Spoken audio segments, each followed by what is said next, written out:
I am Pramod Kumar. In this class, we are going to discuss about decimal number to any other base. First of all, explain decimal number to any other base, convergence decimal to binary numbers. For example, convert decimal to binary number. Decimal number is 41 base 10 converted to binary number base 2. हम लोगों ने पिछले class में देखा कि any base से decimal number में कैसे कन्वर्ट करते थे। एनी बेस से डेसिमल नंबर में कन्वर्ट करने के लिए उसके बेस से हम मल्टीप्लाई करते थे। जो भी बेस जिस बेस में कन्वर्ट करना होता उस बेस के पावर आर के पावर 0, आर के पावर 1, आर के पावर 2 हम बढ़ते जाते थे लेफ्ट साइड की ओर, और डेसिमल से राइट साइड की ओर आर के पावर -1, आर के पावर -2 हम बढ़ते जाते थे, और टोटल मल्टीपल करके हम सम कर देते थे। तो वही हमारा मेरा एनी बेस टू किस में कन्वर्ट हो जाता था, डेसिमल नंबर में कन्वर्ट हो जाता। अब मैं रिवर्स प्रोसेस चल रहा हूँ कि डेसिमल से बाइनरी कैसे कन्वर्ट करेंगे। तो जो भी डेसिमल नंबर से है, डेसिमल से बाइनरी कन्वर्ट करना है। डेसिमल नंबर 41 है, बाइनरी जब भी कन्वर्ट होगा वो किस फॉर्म में आएगा, 1 और 0 के फॉर्म में। ये तभी पॉसिबल है जब हम 2 से 41 को डिवाइड करें तो रिमाइंडर ऑलवेज क्या आएगा, 1 या 0। जब 1 और 0 आएगा रिमाइंडर, तभी हम उसको हम बाइनरी नंबर में लिख सकते हैं, क्योंकि बाइनरी नंबर ऑलवेज क्या होगा, 1 एंड 0।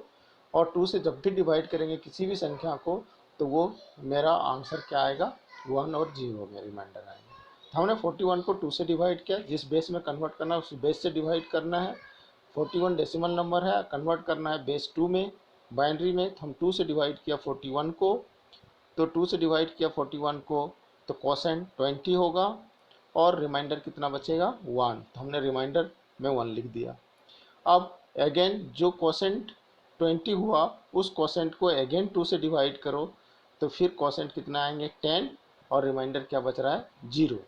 फिर उसी 10 को हमने 2 से अगेन डिवाइड करो, अगेन क्या आ रहा है, quotient 5 and remainder 0। Again 5 again divided by 2, get quotient 2 and remainder 1, again 2 divided by 2, get quotient 1, remainder 0. Now 1 not divided by 2 but 1 divided by 2 means quotient 0 और रिमाइंडर क्या, 1 बचेगा आपको। तो जो लोवेस्ट पार्ट होता है, नीचे से ऊपर की ओर हम जाते हैं, नीचे वाला पार्ट्स को हम एमएसबी बोलते हैं, ऊपर वाले रिमाइंडर पार्ट्स को हम एलएसबी बोलते हैं। और जब हम लिखते हैं इसको बाइनरी में तो एमएसबी से एलएसबी लिखते हैं। एमएसबी मीन्स लेफ्ट साइड से हम लिखना शुरू करते हैं और राइट साइड की ओर चलते हैं। तो हम इसको अगर लिखें इस रिमाइंडर को बाइनरी में तो हम क्या लिखेंगे, नीचे से ऊपर की ओर लिखें, लेफ्ट टू राइट, यानी 1 0 1 0 0 1। ये आपका किस में कन्वर्ट हो गया, बाइनरी नंबर में। तो हम कोई भी डेसिमल नंबर को हम किस में कन्वर्ट कर सकते हैं, बाइनरी में कर सकते हैं। अगर हमें ऑक्टल में कन्वर्ट करना होता तो हम 8 से डिवाइड करते जाते हर कोसेंट को, और जो भी रिमाइंडर बचता उस रिमाइंडर को लिख देते। अगर हम हेक्साडेसिमल में कन्वर्ट करना चाहते तो हम हेक्साडेसिमल में कन्वर्ट कर सकते हैं। 16 से हम डिवाइड करेंगे 41 को, और जो रिमाइंडर होगा हम लिखते जाएंगे, जो क्वोशेंट निकलते जाएगा उस क्वोशेंट को अगेन हम डिवाइड करते जाएंगे 16 से। तो ये कन्वर्जेंस था आपको डेसिमल टू अदर बेस। अगर ये पॉइंट में होता, अगर डेसिमल में होता, यानी 0.6875 है, इस डेसिमल नंबर को हमें बाइनरी में अगर कन्वर्ट करना है तो ध्यान से देखो, डेसिमल के बाद अगर हम मल्टीप्लिकेशंस की बात कर रहे थे any base to decimal number में, तो वहाँ आर की पावर -1 -2 से मल्टीप्लिकेशंस करते थे। तो यहाँ भी अगर हम 2 में कन्वर्ट करने जा रहे हैं बाइनरी में, तो 2 के पावर -1 से अगर हम डिवाइड करेंगे तो ऑटोमेटिक 2 के पावर -1 से अगर डिवाइड करोगे किसी चीज़ को तो 2 के पावर -1 ऊपर चला जाएगा तो 2 हो जाएगा। तो इसीलिए यहाँ पे 0.6875 है, उसको हम मल्टीप्लाई करते हैं 2 से। यहाँ डिवाइड ना करके हम क्या कर रहे हैं, मल्टीप्लाई कर रहे हैं। मल्टीप्लाई जब करते हैं तो जो भी मल्टीप्लिकेशंस का इक्वल टू आता है उसको हम 2 पार्ट में डिवाइड करते हैं, इंटीजर एंड फ्रैक्शंस। जैसे हमने 0.6875 को 2 से मल्टीप्लाई किया तो we get 1.3750। Now integer is 1 and fractions part is 0.3750. This fractions part 0.3750 we also multiply by 2, so again we get 0.75.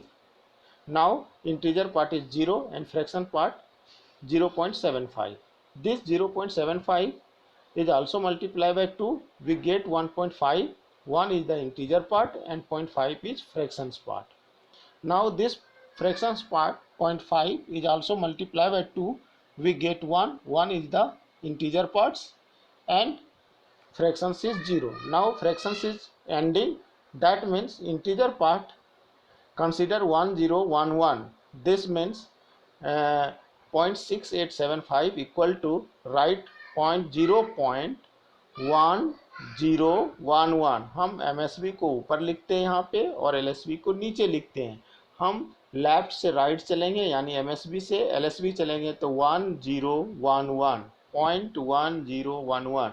This binary number is converted.